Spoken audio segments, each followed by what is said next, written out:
जब श्री कृष्ण अंगराज कर्ण के पास पहुंचते हैं और अंगराज कर्ण से कहते हैं कि आप तो एक उत्तम व्यक्ति हैं, आपने जिसे धर्म माना उस धर्म का उल्लंघन आपने कभी नहीं किया, तो फिर क्यों आप आज दुर्योधन जैसे अधर्मी के शिविर में हैं। वासुदेव कर्ण से कहते हैं, आप तो धर्म की एक एक परत का ज्ञान रखते हैं अंगराज कर्ण।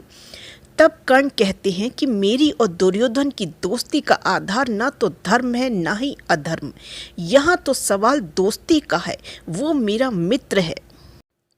अंगराज कर्ण कृष्ण से कहते हैं कि वो मेरा कृष्ण तो नहीं, लेकिन मैं उसका सुदामा अवश्य हूँ केशव। कर्ण कहते हैं कि वासुदेव, मुझे क्षत्रिय समाज ने सिर्फ इसलिए स्वीकार नहीं किया क्योंकि मैं एक सूत्र पुत्र हूँ, लेकिन दुर्योधन केवल एक ऐसा अकेला जिसने इस विषय में मेरे साथ कोई दूरी नहीं रखी। कर्ण ये भी बताते हैं कि जब हस्तिनापुर के क्षत्रिय समाज के महान लोग जैसे गुरु कृपाचार्य और द्रोणाचार्य जैसे महान वरिष्ठ लोग मेरा अपमान कर रहे थे, तो केवल एक दुर्योधन ही था जो मेरी तरफ सहायता के लिए उठा। कर्ण श्री कृष्ण को बताते हैं कि और यही वजह है कि कभी मुझे दुर्योधन का दोष दिखाई भी देता है तो मैं अपनी आंखें बंद कर लेता हूँ।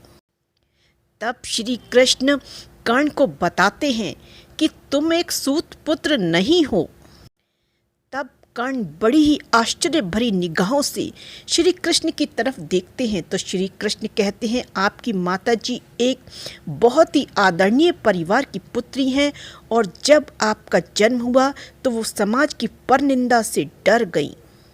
श्री कृष्ण कर्ण को ये भी बताते हैं कि आज वो कई पुत्रों की माता हैं, लेकिन उसके बाद भी उनके हृदय में एक गहरा सन्नाटा है, उनके दिल में एक खालीपन हमेशा रहा है। कृष्ण कहते हैं कि तुम्हारी माँ आज भी तुम्हारे लिए बहुत तड़पती हैं। वो कवच और कुंडल पहने हुए जन्मा था। श्री कृष्ण कर्ण से कहते हैं कि तुम एक सूत पुत्र नहीं हो, बल्कि तुम एक क्षत्रिय हो। अब कर्ण श्री कृष्ण जी के हाथ जोड़कर निवेदन करने लगते हैं कि कृपया आप मुझे मेरी माता जी के बारे में बताएं, मैं उनके दर्शन करना चाहता हूँ। तब श्री कृष्ण पूछते हैं कि महारथी कर्ण, क्या आप सत्य को सहन कर पाएंगे? कर्ण श्री कृष्ण से कहते हैं कि वासुदेव, सत्य का घाव अपमान के जख्म से गहरा नहीं होता।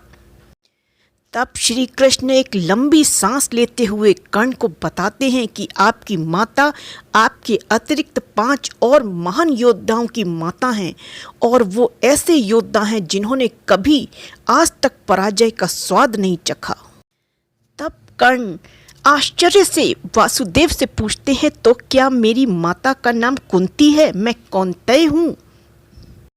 तब कृष्ण कहते हैं कि हाँ, तुम कुंती पुत्र कौंतेय हो और तुम्हारे पिता सूर्यदेव हैं। तब कर्ण अपने हाथों से अपना सिर पकड़ लेते हैं। ओ वासुदेव, मेरे कितना दुर्भाग्यशाली हूँ मैं कि इतने शूरवीरों के ज्येष्ठ भ्राता कर्ण एक राधे के नाम से जाना जाता है।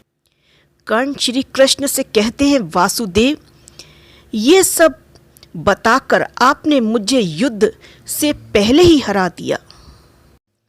कृष्ण कर्ण से ये भी कहते हैं कि मैं नहीं चाहता कि तुम अपने ही अनुजों के विरुद्ध युद्ध करो।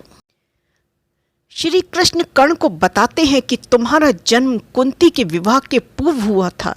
श्री कृष्ण कहते हैं, कर्ण, आप पांडवों के ज्येष्ठ भ्राता हो और आपके भाई आपके चरण स्पर्श करेंगे। आप मेरे साथ चलिए। आप कुंती के विवाह से पूर्व हुए थे, इसलिए ज्येष्ठ पांडव आप ही कहलाए जाओगे। श्री कृष्ण कर्ण से कहते हैं, आप अपने अनुजों के विरुद्ध ही युद्ध करो, ये आपके जैसे महारथी को शोभा नहीं देगा। श्री कृष्ण कर्ण से कहते हैं कि तुम अपने भाइयों पांडवों का साथ दो, तब कर्ण कहते हैं कि नहीं वासुदेव, पांडव तो आपकी छत्र छाया में वैसे भी सुरक्षित हैं, लेकिन मैं दुर्योधन का ऋणी हूँ। कर्ण श्री कृष्ण से कहते हैं कि वासुदेव, अब हम रण क्षेत्र में ही मिलेंगे, लेकिन मैं इतना जानता हूँ कि अब ये जान लेने के बाद कि अर्जुन मेरा अनुज है, मैं उसकी तरफ प्राण लेने वाले तीर तो नहीं चला सकता, लेकिन फिर भी मैं युद्ध जरूर करूँगा।